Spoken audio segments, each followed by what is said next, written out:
Warning, this chapter contains child abuse. Chapter 8, Last Straw, Part 1. When the glass turned black again, Emra's shaking hands let go of the small mirror she'd been holding. She watched it drop to the floor and shatter to pieces without even trying to catch it before it did. Then she started sobbing. It was the second time Emra had broken down today, and this time, she wasn't sure she would ever recover. She hadn't meant to break Amity the way she had, but now she couldn't take it back. And horrifyingly, the things she told her sister were far from the worst things she could have said. Emra hadn't mentioned that it was Lilith who was responsible for destroying the portal and for Amity's injury, or that the Emperor wanted Luce dead, or that Amity would probably be stuck in the human realm for multiple years rather than just a few weeks.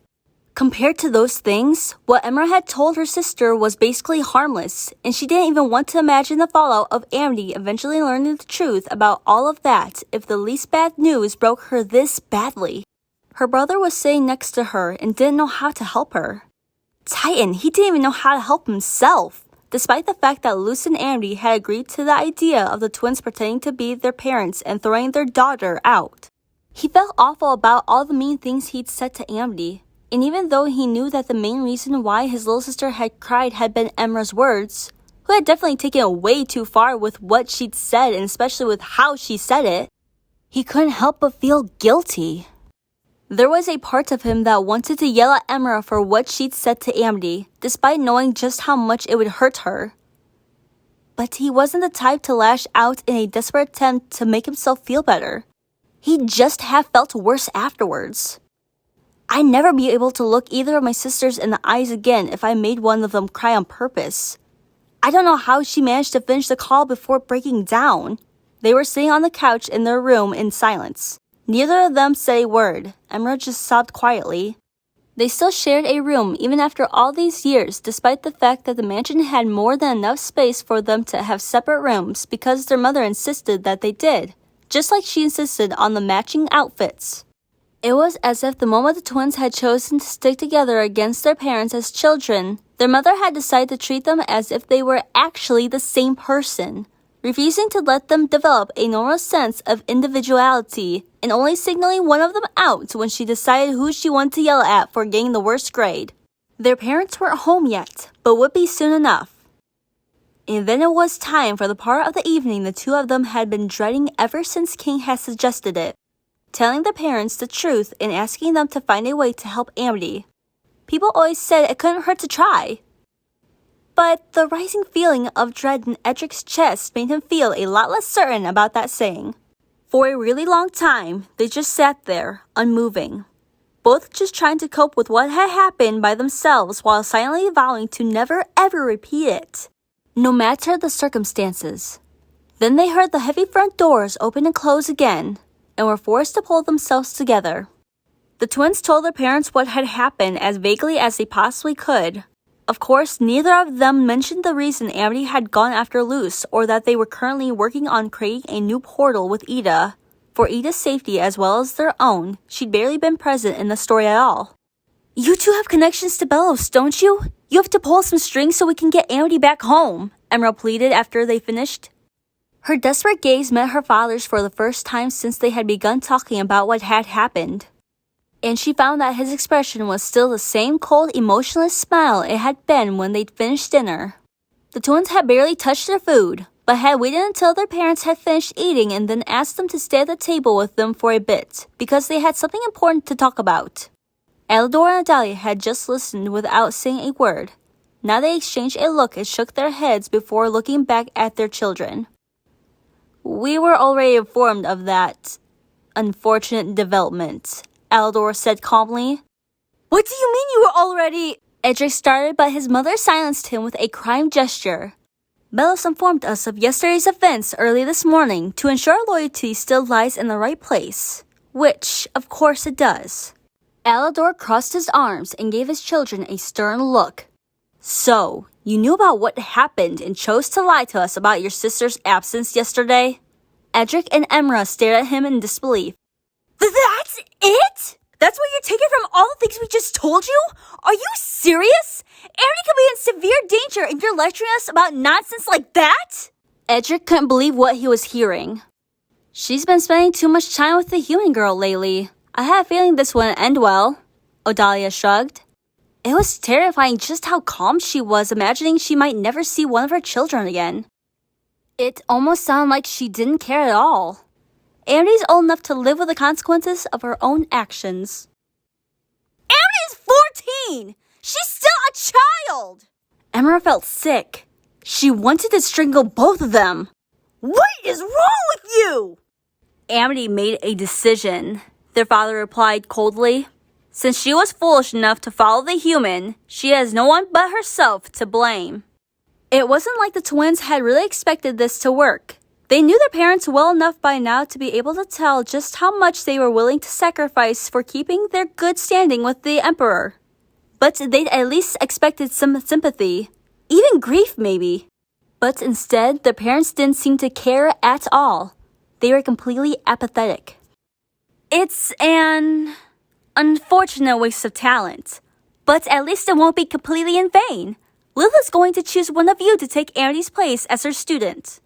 Odalia smiled at her children in a way that gave the twins chills. We will not be discommoding the Emperor with this. Now, if you're done wasting our time with information that we're already aware of, I still have some work to take care of that I need to get back to. I've had it with you two! Edric lost it. He got up and slammed both of his fists into the table. That got his parents' attention back, at least. Is that all you care about? I can't believe you! He bit his lower lip, struggling to continue as a very harsh truth that he'd tried denying up until now finally settled in his mind. You know, I always wanted to believe that deep down in your own messed up way, you did love us. That you just pushed us to the breaking point time and again because you wanted us to succeed so much. But that's not it at all, is it? This was always just about your stupid social standing. Tears formed in his eyes as he stared directly at his parents. His voice was full of pain when he continued to speak. You never really cared about any of us, and you never will. All you care about is the stupid family name and making yourself look good in public, even if it makes you and your kids miserable. Apparently, even if it gets one of us killed. How dare you? Edric didn't flinch. Both of his parents were visibly furious, but he refused to back down when his mother yelled at him, continuing to stare her down even when she stepped closer to him with unbridled rage in her eyes. He was scared. She was intimidating in the way that she stood over him. But he was not scared enough to shut his mouth and let this slip. Not when it was so important. Right. How dare I speak my mind and call you out on your terrible behavior? Titan, what an awful son I am. Poison filled his every word, and it made his parents even angrier. Edric didn't care anymore. His mother could yell at him all she wanted. His father could ground him for the rest of his life. He refused to let that possibly scare him out of speaking his mind. He tolerated his parents' behavior way longer than he should have. That was over now. But he wasn't grounded, and Odalia didn't yell at him again. Instead, she grabbed him by the collar, and then a sharp pain shot through his cheek. The world stopped spinning. Edric staggered backwards with horror in his eyes. His determination washed away in an instant. He sank to the floor against the wall, and his hand went up to his throbbing cheek. His mouth was completely dry from the shock. He could feel fresh tears burning in the corner of his eyes. Mom? His voice was barely above a shaking, thunderstruck whisper. It sounded like that of a toddler that had just seen a parent get mad at them for the first time and was now afraid that they wouldn't love them anymore. Except Edric wasn't a little kid anymore. He was almost an adult, yet he looked up at his mother with the same desperate eyes of a child. Edric! Emra immediately kneeled down beside her brother. She couldn't believe what had just happened. Edric didn't even react to her voice. He just kept staring blankly in complete disbelief. It didn't even hurt that much, at least not physically, but the tears just kept coming and he was unable to move. Emra squeezed his shoulder gently, then got back up and placed herself protectively in between her brother and her parents, glaring at them with fire in her eyes. She had never been this angry in her life. I hate you! Every fiber of her being wanted to lunge herself at Odalia. Instead, she let out a maniacal laughter. And here, I thought it ended at verbal abuse, with your excruciating manipulation tactics. Titan! How naive was I? Her mother scowled at her. You insolent, ungrateful brat! After everything we've done for you... Emra didn't even let her finish. She was done smiling, playing house, and caring even the slightest bit about what she was supposed to say. And that would be what exactly? Aside from using us as nice little puppets in your stupid game for power and haunting our nightmares? She was done with her parents altogether. That's quite enough now, Emra. Don't speak to your mother like that. Her father's poor attempt to be what his distorted image of reasonable was just made her even angrier. Emra was tired. Tired of her father's fake smiles and the threats so poorly hidden beneath it. Tired of her mother's harsh words. Tired of watching her brother cry himself to sleep after their parents had called him stupid again. Tired of being yelled at. And tired of being unable to make friends out of fear that her parents would scare them away again. And most of all, she was tired of holding back the feelings she had bottled up for so long. Her father continued calmly. Don't you think you're taking it a bit too far, young lady? Emra was seething with rage. And this time, she didn't swallow her feelings to slowly let them eat her up. This time, she took a deep breath and freed all her bottled up anger from the metaphorical vessel she'd been keeping it in. This time, she finally snapped. A bit too far? I'll show you a bit too far! And then, she went completely berserk. First, she grabbed the edge of the tablecloth and pulled so hard that it sent every single plate flying off the table. They clattered to the floor and shattered into a million pieces. Her mother stared at the shards in horror, her mouth agape. What is wrong with you? Emma glared at her parents. Oh, so hitting us is fine, but time forbid I break a bit of tableware! She clenched her hands into fists, magic starting to pulse through every inch of her body. And without thinking much about what she wanted to do, she let her instincts take control. The spell circle ended up far bigger than she had intended, resulting in the creation of a total of 4 illusions of herself. When she was combining magic with her brother, this wouldn't have been surprising. But she never created more than 2 or 3 illusions when she did it by herself. And even then, it had always taken her a lot of effort to do so. This was almost too easy. It surprised her how powerful she felt, how much relief she felt now that her feelings were all out in the open.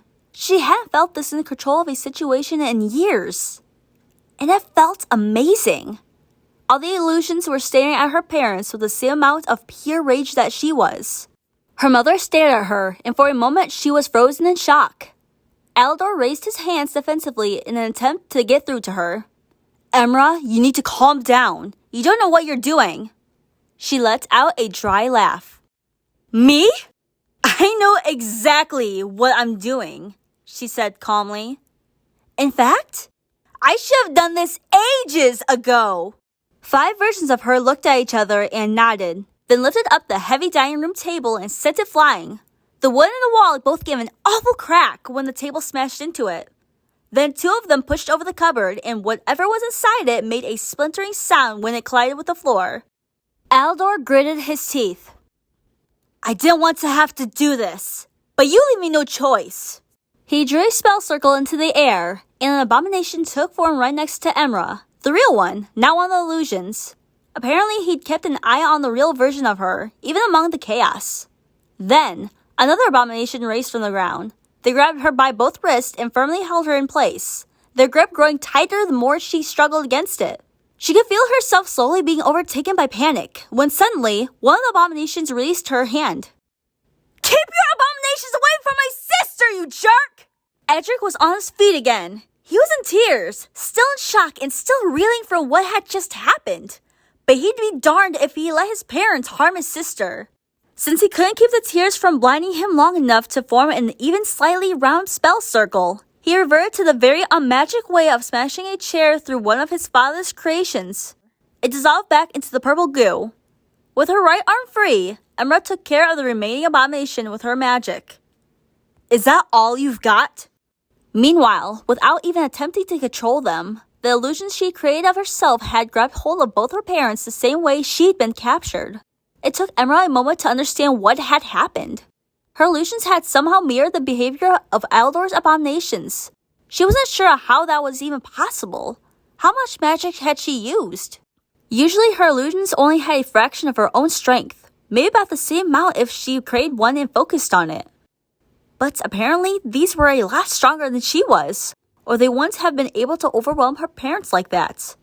Even with them being too focused on the twins and all but ignoring the illusions they considered to be minor threats. The illusions didn't know what it felt like to be afraid of something, so whatever her parents could have said to shake Emra's concentration didn't faze these versions of her. Her mother struggled against their hold, shrieking, "Emra! Stop this nonsense right this instant, or I'll—" She trailed off as her oldest child stepped closer, looking directly at her in a way that made Odalia back away as much as her captors allowed her to. Her daughter stared her down, unbridled rage filling her eyes when she drew another circle into the air, this one creating a large blue fist that hovered over all their heads. "Or what, mother?" Emra's voice was filled with poison, and she spit out the last word like it was an insult. "Hit me like you did my brother?" Her father was starting to flinch back as well. "Emra!" She stepped closer to her parents, the magic fist aimed right at her mother. "Doesn't feel great when you're not the one in control, does it?" Her voice was icy but surprisingly calm. "Fortunately for you."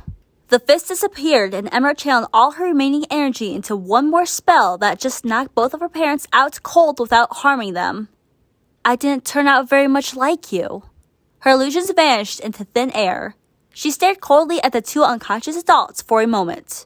Despite everything they'd done to her and her siblings over the years, she refused to harm them when they had no means to defend themselves. The property damage was one thing, and Titan had that felt amazing. But she refused to stoop to their level. She refused to let them turn her into something she wasn't. Her heart was still hammering out of her chest for a while, her fear now mixing with just the slightest bits of relief at the fact that it was actually over. Then Emra's rage began to fade, and she started feeling sick. The more the adrenaline subsided, the worse she started to feel the effects of the amount of magic she used. She had underestimated how much of a toll using so much magic would take on her. Or rather, she hadn't even thought about it because she hadn't been thinking at all. She felt drained, almost hollow inside. And for the first time in her life, when she reached for her magic, she couldn't feel it. It scared her. The world became all blurry, and if it hadn't been for her brother catching her, she'd probably have fallen over and passed out. Edric gently helped her sit down. I've got you. He was still shaking, everything that had just happened replaying it in his head over and over and over again. He couldn't even begin to process all that. It felt too much like a nightmare to be real, and yet, the burning sensation in his cheek was a painful reminder that he hadn't been dreaming. How are you feeling? Emra was pretty sure the answer to that question wasn't good, but that was as much as she was able to tell right now. Shouldn't I be asking you that? Edric lowered his head. Angry? Hurt? Scared? He mumbled numbly.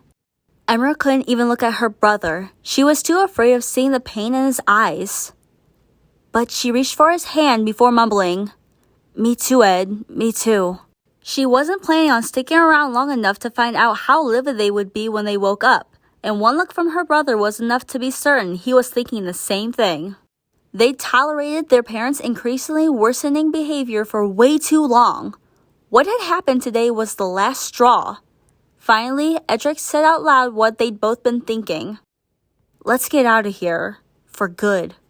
A really large part of Edric wanted to take a cloak and run as far away from this place as possible immediately.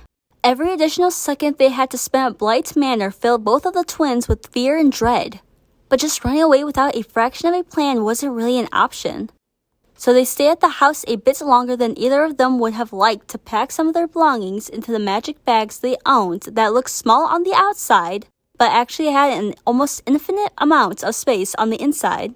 They took the bare necessities on top of any snails they could find. Neither of them had ever had to worry about money before, but that was about to change drastically, in the very few things of emotional value that they owned. In addition to their own things, Edric also ended up going into Amity's room when they were done, allowing Emra a brief moment of rest while he packed anything that looked like it could be important to their little sister. her jewelry box, a couple of books she liked that she kept here rather than at the library, and also the school stuff and her training wand, which she would only need in case they managed to get her back to the bowling isles a lot sooner than Ida had predicted. Their top priority right now was to do anything it took to get their little sister back. That their parents wouldn't help them changed nothing about that. Neither of them took the chance to check, but most likely, Eldor and Dahlia were still passed out on the floor when they left the place they'd called their home for as long as they lived. The place that, despite all their years spent there, had never truly been home at all. It was almost pitch black outside when they exited the manor, both of them enveloped in warm gray cloaks that they desperately needed to protect themselves from the cold air of the night. The sky was dark, and it looked like it would rain. Hopefully it wouldn't, especially since Emerald was pretty sure she was too exhausted to cast even the smallest protection spell after all the magic she'd just used. And Edric wasn't sure if he was up for it either. But even if it did rain, all things considered, they'd take their chances. They took one more look at the large building and its cold, thick walls, then looked at each other and nodded with fresh determination. No turning back now. Emra had shouldered her own as well as Amity's bag, while Edric was only carrying his one. "You sure you don't want me to take your bag as well?" Em asked in his direction. Since the bags were enchanted to be basically weightless, it wasn't really a big deal that she was carrying two, and she wouldn't have minded carrying a third. "It's okay, really. My cheek doesn't even hurt that much. I'm not made of glass. I'll be fine." Physically, at least. Eventually, the burning sensation would fade, and even if he ended up having a bruise, that would heal sooner rather than later, and under a day with a healing spell. Mentally, he was pretty sure the past night was etched into both of their souls forever. They walked most of the way in silence, both of them lost in their thoughts and unable to shake everything that had just happened, but forcing themselves forward because they had to. The longer they stayed out here, the higher the chances they'd end up getting caught in the rain, or worse. Their future was full of questions and uncertainties now. It was scary, but also weirdly freeing. Up until now, their parents had led them along a predetermined path that they'd picked out for all of their children. Sure, the twins had strayed from it more often than their parents would have liked. But in the end, they had always been forced back onto that path, one way or another. Not this time. The new path they were taking was one they would have to find themselves, full of unexpected twists and turns and crossroads. But for maybe the first time in their life, they were somewhat in control of their future instead of having it chosen for them. Among all the new possibilities that came with these newfound uncertainties, there was one thing they were certain about. Neither of them would set a single foot into Blight Manor ever again. End of part 1.